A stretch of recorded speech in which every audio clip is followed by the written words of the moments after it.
شازیہ مری صاحبہ. بہت شکریہ اسپیکر صاحب.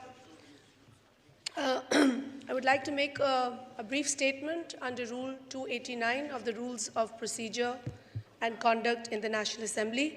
So I was hoping that I'm going to get a chance when the questions pertaining to my department were going to be raised, لیکن unfortunately time کی قلت کے باعث جو ہے وہ ہم نہیں کر سکے سوال مکمل. سر میں ایک سٹیٹمنٹ اس لیے دینا ضروری سمجھتی ہوں کیونکہ اس وقت میرے پاس ذمہ داری ایک بہت ہی میں سمجھتی ہوں کہ امپورٹنٹ اسائنمنٹ کی ہے.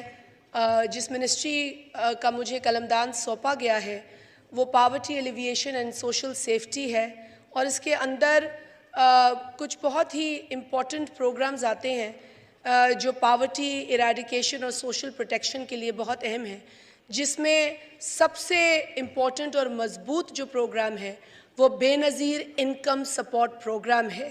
سر بے نظیر انکم سپورٹ پروگرام جس طریقے سے آپ جانتے ہیں کہ 2008 میں اس کو انیشیٹ کیا گیا اور 2010 کے اندر ایک قانون کے ذریعے اس کو مضبوط کیا گیا, اس کو لیگل کور دیا گیا. اس کے بعد پاکستان پیپلز پارٹی کی جب حکومت نہیں تھی تب بھی یہ پروگرام اتنا مضبوط ہو چکا تھا قانونی طور پر کہ اس کے ساتھ جو خواہشات تھیں تبدیلی کی وہ پوری نہیں ہو سکتی تھیں.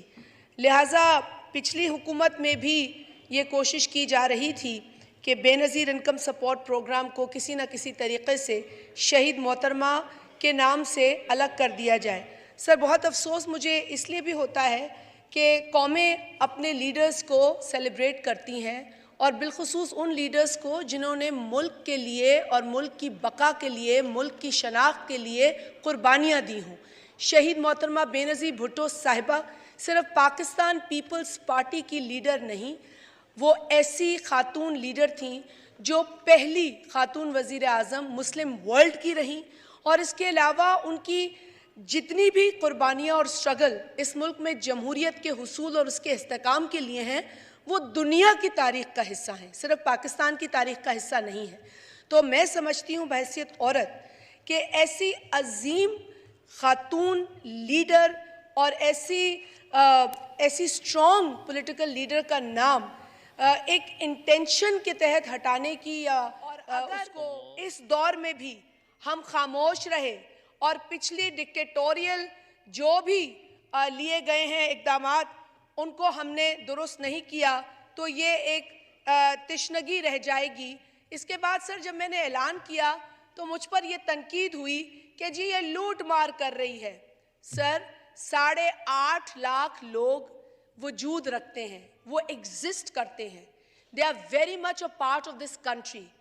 If there is an error, that error cannot be 800,000 above کے نمبر پہ ایرر نہیں ہو سکتا. اگر کوئی ایرر ہے تو شاید کچھ ہزاروں کا ہو سکتا ہے, میں اس سے نہیں جو ہے لا علم رہوں گی, میں معلوم کروں گی کہ ایرر کتنے ہزار لوگوں کا ہے, لیکن 8.5 لاکھ لوگوں کا ایرر نہیں ہو سکتا. اسی لیے سر ہم نے یہ اعلان کیا ہے, کسی غریب کو اس کا حق دینا, کسی غریب کو سننا, کسی غریب عورت کے لیے اپیل کا فورم کھولنا لوٹ مار نہیں ہے. لوٹ مار کا منصوبہ اور اس پروگرام کو ہرٹ کرنے کی سوچ کچھ کی اور کی تھی, لیکن الحمدللہ اس پروگرام کے پاس لیگل کور ہے, یہ ہرٹ نہیں ہو سکتا. This is the most successful and a strong program to protect the poorest of the poor households of Pakistan, and at the same time through this program the women of those households, of those families are being also empowered economically. تو سر یہ statement میں نے دینی تھی. I will be available for any questioning regarding the program or regarding the ministry as you may please. Thank you.